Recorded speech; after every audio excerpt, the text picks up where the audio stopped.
Cette semaine, la Russie a annoncé sa volonté d'augmenter son effectif militaire à 150 000 soldats.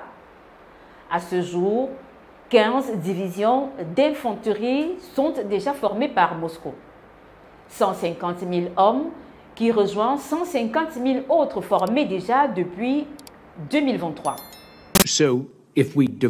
Si nous séparons la capacité de remise en condition de l'armée russe en deux grands blocs, le personnel et l'équipement, je pense qu'elle est en mesure de reconstituer ses rangs aussi rapidement qu'elle le souhaite. Il continue de maintenir une conscription. La semaine dernière, le gouvernement russe a annoncé sa campagne annuelle de conscription. Le nombre de conscrits a augmenté de 10 000 par rapport à l'année dernière, soit 160 000 cette année. Avec ces chiffres, ils seront en mesure de créer une armée de la taille qu'ils souhaitent assez rapidement.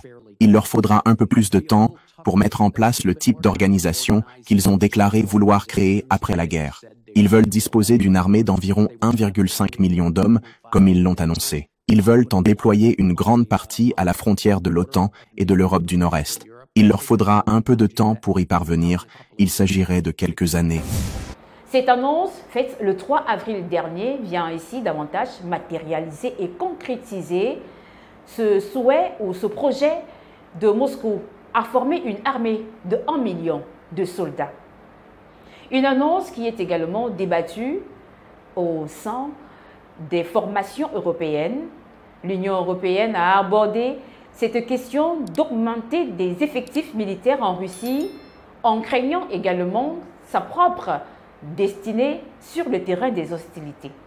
Vous le savez, l'Europe a annoncé sa volonté d'envoyer sur le terrain ukrainien une armée européenne, notamment française et britannique, dans le cadre de cette guerre russo-ukrainienne.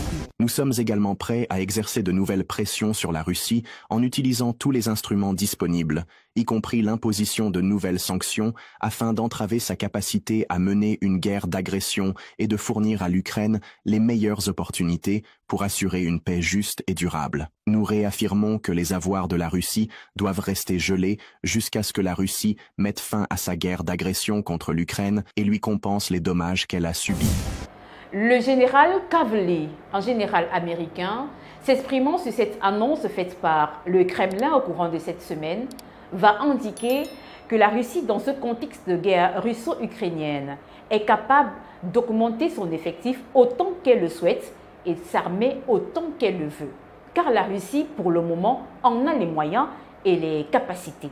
Ils ont développé leur capacité à produire certaines choses, des obus, des missiles de croisière de manière considérable. Ils produisent également des drones d'attaque en nombre prodigieux, chose qu'ils ne faisaient pas du tout avant la guerre. Malgré cette augmentation de son effectif militaire sur le terrain des hostilités, Moscou va quand même rassurer sa bonne volonté à poursuivre les négociations de paix pour aboutir à un possible cessez-le-feu définitif. Le Kremlin est ouvert aux discussions pour parler de paix avec Washington qui sont menées depuis plusieurs semaines. Cette formation et augmentation de l'effectif militaire russe rentre quand même dans un processus de dissuasion de Kiev qui continue à bombarder les installations nucléaires russes, violant ainsi les accords de cessez-le-feu. Le ministre russe de la Défense avait rapporté au président russe, selon Bielosov, les accords relatifs au moratoire sur les frappes contre les installations énergétiques russes et ukrainiennes ne sont pas respectés de façon identique. La Russie observe rigoureusement l'accord conclu, contrairement aux multiples violations commises par l'Ukraine.